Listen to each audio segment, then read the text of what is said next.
Hello dear students, today we will study the topic trigonometric inequalities by graphical method. Graphical method की मदद से कैसे हम trigonometric inequalities को solve करेंगे वो आज हम पढ़ेंगे. And today is our second concept booster classes lecture. तो आप सबसे पहले देख सकते हैं कि मैंने यहाँ पे दो ग्राफ बनाए. सबसे पहला ग्राफ है ये और सेकंड ग्राफ है ये. दोनों ही ग्राफ को मैंने नाम दिया y बराबर F x. This is y बराबर F x and this is also y बराबर एफ एक्स. पहला वाला ग्राफ जितने बच्चे देख रहे हैं कि ये जो है ग्राफ ये है कॉनकेव अपवर्ड ग्राफ और ये है concave downward graph. This is concave upward graph, this is concave downward graph. अब आप देख सकते हैं कि इस ग्राफ के अंदर मैंने 3 पॉइंट सेलेक्ट किए. कौन कौन से 3 पॉइंट है? एक तो है P पॉइंट, एक है Q पॉइंट और एक है R पॉइंट. P पॉइंट का कोऑर्डिनेट मैंने क्या माना? X coordinate x1, Q point का मैंने एक्स कोऑर्डिनेट माना x2 और R पॉइंट का मैंने एक्स कोऑर्डिनेट माना x3. अब ग्राफ जो है वो y बराबर fx का है और P Q R पॉइंट्स जो हैं वो किसके ऊपर लाई कर रहे हैं? ग्राफ के ऊपर लाई कर रहे हैं. इसका मतलब ये हुआ कि अगर x कोऑर्डिनेट x1 है तो यहाँ पे y बराबर fx में मैं x की जगह x1 डाल दूंगा तो y बराबर क्या आ जाएगा? f ऑफ x1, यानी y कोऑर्डिनेट हो जाएगा P का f ऑफ x1, Q का y कोऑर्डिनेट हो जाएगा बच्चों f ऑफ x2 और R का x कोऑर्डिनेट हो जाएगा y coordinate f of x3. तो P Q R तीनों के कोऑर्डिनेट्स हमने फाइंड कर लिए. P हो गया x1, f of x1, similarly Q हो गया सिमिलरली R हो गया. आप देख सकते हैं हमने P Q R तीनों पॉइंट्स को ज्वाइन करके एक ट्राइंगल फॉर्म किया है. उस ट्राइंगल का सेंट्रॉइड जो है मैंने G बोला है. वैसे भी हम सेंट्रॉइड को किससे डिनोट करते हैं? कैपिटल G से. और G जो है सेंट्रॉइड का फॉर्मूला क्या होता है? तीनों पॉइंट्स के x कोऑर्डिनेट्स का सम डिवाइडेड बाय 3 और तीनों पॉइंट्स के y कोऑर्डिनेट का सम डिवाइडेड बाय 3. अगर मैं आपसे बोलूं कि मुझे यहां पे G के कोऑर्डिनेट लिखने हैं तो अभी लिखेंगे. अब आप देख सकते हैं कि मैंने यहां से एक परपेंडिकुलर लाइन ड्रॉ की है. ये परपेंडिकुलर लाइन जो है ग्राफ को, किसके ग्राफ को? y बराबर fx के ग्राफ को D पॉइंट पे कट कर रही है और नीचे x एक्सिस को E पॉइंट पे कट कर रही है. तो क्या मैं एक बात बोल सकता हूं कि G जो है, G पॉइंट का जो x कोऑर्डिनेट होगा और D पॉइंट का जो x कोऑर्डिनेट होगा, दोनों का x कोऑर्डिनेट क्या होगा? सेम होगा. तो सबसे पहले अपन क्या करते हैं? G पॉइंट के कोऑर्डिनेट लिख लेते हैं. G पॉइंट के कोऑर्डिनेट क्या आएंगे? देखिए G क्या है? सेंट्रॉइड. तो ट्राइंगल बन रहा है P Q R, तीनों के x कोऑर्डिनेट का सम. इसका मतलब हो जाएगा x1 plus x2 plus x3 divided by 3 comma. ये तो हो गया x कोऑर्डिनेट. y कोऑर्डिनेट की बात करेंगे तो इसका y coordinate f of x1, उसका f ऑफ x2 और उसका f ऑफ x3. तो it will become f of x1 plus का f ऑफ x2 प्लस का f of x3 divided by बच्चों क्या हो जाएगा? 3.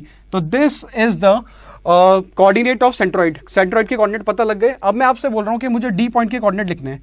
अब डी पॉइंट के कोऑर्डिनेट क्या होंगे? मैंने आपको पहले बताया कि हमने यहां से एक परपेंडिकुलर लाइन ड्रॉ की है. ये जो परपेंडिकुलर लाइन है तो ये जी और डी पॉइंट दोनों का एक्स कोऑर्डिनेट क्या सेम होगा? तो एक्स कोऑर्डिनेट जी और डी का सेम होगा. तो वो क्या होगा?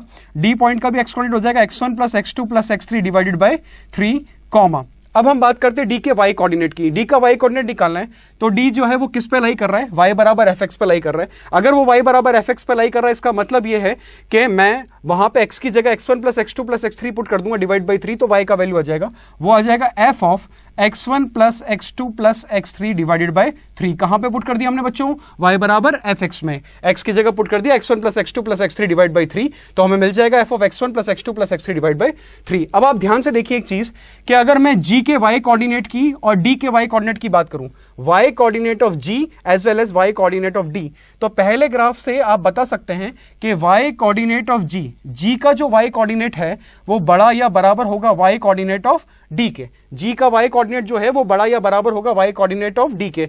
ग्राफिकली आप देख सकते हैं कि g की जो हाइट है, ये G से लेके E तक की जो हाइट है और D से लेके E तक की जो हाइट है, ऑब्वियसली G बड़ा है यानी उसका Y कोऑर्डिनेट बड़ा है. तो Y coordinate of G is greater than equal to Y coordinate of D. अब कुछ बच्चे सोच रहे होंगे सर इनइक्वालिटी कहां पे होल्ड करेगी? इनइक्वालिटी कहां पे होल्ड करेगी? इनइक्वालिटी वहां पे होल्ड करेगी जहां पे ग्राफ क्या हो जाएगा? फ्लैट हो जाएगा या फिर स्ट्रेट लाइन बन जाएगा. In case equality will hold. अब Y कोऑर्डिनेट ऑफ G की बात करते हैं, वो हो जाएगा बेटा f of x1 plus f of x2 plus f of x3 divided by 3 is greater than equal to. ये तो y कोऑर्डिनेट ऑफ g हो गया. f of x1 plus f of x2 plus f of x3 divide by 3 is greater than equal to y coordinate of d. अब y coordinate of d क्या है हमारे पास? f of x1 plus x2 plus x3 divided by 3. तो ये हमारे पहले graph का solution हो गया. पहले ग्राफ का सोल्यूशन हो गया f of x1 plus f of x2 plus f of x3 divide by 3 is greater than equal to f of x1 plus x2 plus x3 divide by 3. अब बात करें दूसरे ग्राफ की, वो है कॉनकेव डाउनवर्ड. तो वहां पे क्या होगा? साइन ऑफ इनइक्वालिटी चेंज हो जाएगा. चेंज क्यों हो जाएगा? इस बार आप देख सकते हैं d का जो y कोऑर्डिनेट है और g का जो y कोऑर्डिनेट है, तो d का y कोऑर्डिनेट ज्यादा बड़ा होगा g के y कोऑर्डिनेट से. तो मैं यहां पे क्या लिखूंगा बच्चों? सेकंड वाले पोर्शन में y coordinate of d is greater than equal to y coordinate of g. तो केवल और केवल यहां पे क्या हो जाएगा? Sign of inequality inequality change हो जाएगा। समझ में आ गई बात? तो आपको डिपेंड करता है कि कॉनकेव अपवर्ड ग्राफ है या कॉनकेव डाउनवर्ड ग्राफ है, उस हिसाब से आपके इनइक्वालिटी का साइन होगा। अगर आपका कॉनकेव अपवर्ड ग्राफ है तो इस तरह की इनइक्वालिटी बनेगी, अगर आपका कॉनकेव डाउनवर्ड ग्राफ है तो साइन ऑफ इनइक्वालिटी क्या हो जाएगा? चेंज हो जाएगा। This is the concept. अब आप ध्यान से देखिए कि हम एक सवाल प्रूफ करना है इन अक्यूट एंगल ट्राइंगल एबीसी। एक अक्यूट एंगल ट्राइंगल एबीसी है, उसमें प्रूफ करना है कि tan A plus tan B plus tan C का वैल्यू जो है वो 3√3 से बड़ा आना चाहिए। अब आप ध्यान से देखिए ट्राइंगल कैसा है? अक्यूट एंगल ट्राइंगल है। अगर अक्यूट एंगल ट्राइंगल है इसका मतलब सारे के सारे एंगल ए बी सी जो है उन तीनों का सम पहली बात तो 180 डिग्री होगा, और दूसरी बात ये कि सारे के सारे एंगल 0 से 90 के बीच में वेरी करेंगे। अब मैं यहाँ पे जो फंक्शन मान लेता हूँ fx, उस fx को क्या मान लेता हूँ बेटा मैं? tan x। fx क्या मान लेता हूँ? tan x। और अगर मैं बात करूं यहां से x1, x2 और x3 की बात करूं तो x1 तो आपका एंगल a हो जाएगा, x2 आपका एंगल b हो जाएगा और x3 आपका एंगल c हो जाएगा। तो अगर मैं f ऑफ x1 की बात करूं इसका मतलब tan a plus tan b और tan c according to this inequality. तो हम सवाल को सॉल्व करते हैं। दूसरी बात, कुछ बच्चे पूछ रहे होंगे सर 0 से 90 के बीच में हमें कैसे पता लगेगा इसका ग्राफ कॉनकेव अपवर्ड है या कॉनकेव डाउनवर्ड है? tan x का ग्राफ सभी बच्चे जानते हैं 0 से 90 के बीच में कॉनकेव अपवर्ड होता है। इसका मतलब we will be using the first case. First case is f of x1 plus f of x2 plus f of x3 divide by 3 is greater than equal to f of x1 plus x2 plus x3 divide by 3। चलिए आते हैं, देखते हैं यहाँ पे क्या होगा। f of x1 का मतलब क्या हो जाएगा बच्चों? tan a प्लस का कितना हो जाएगा? tan b प्लस का कितना हो जाएगा? tan c divided by 3 is greater than equal to क्या हो जाएगा? tan के अंदर x1 plus x2 plus x3 divided by 3। इसका मतलब a plus b divided by 3। अब सभी बच्चे जानते हैं ये ट्राइंगल है, और ट्राइंगल है तो a plus b plus c का वैल्यू कितना हो जाएगा? 180 डिग्री। 180 डिवाइड बाय 3 कितना हो जाएगा? 60। इधर कितना बचेगा? tan 60। तो tan 60 कितना हो जाएगा? √3, और 3 को क्रॉस मल्टीप्लाई कर देंगे तो it will become tan a plus का tan b प्लस का tan c is greater than equal to 3√3. This is how you can solve the question by using this inequalities. बहुत इजीली आपके trigonometric inequalities solve हो जाएगी graphical method से। Thank you so much.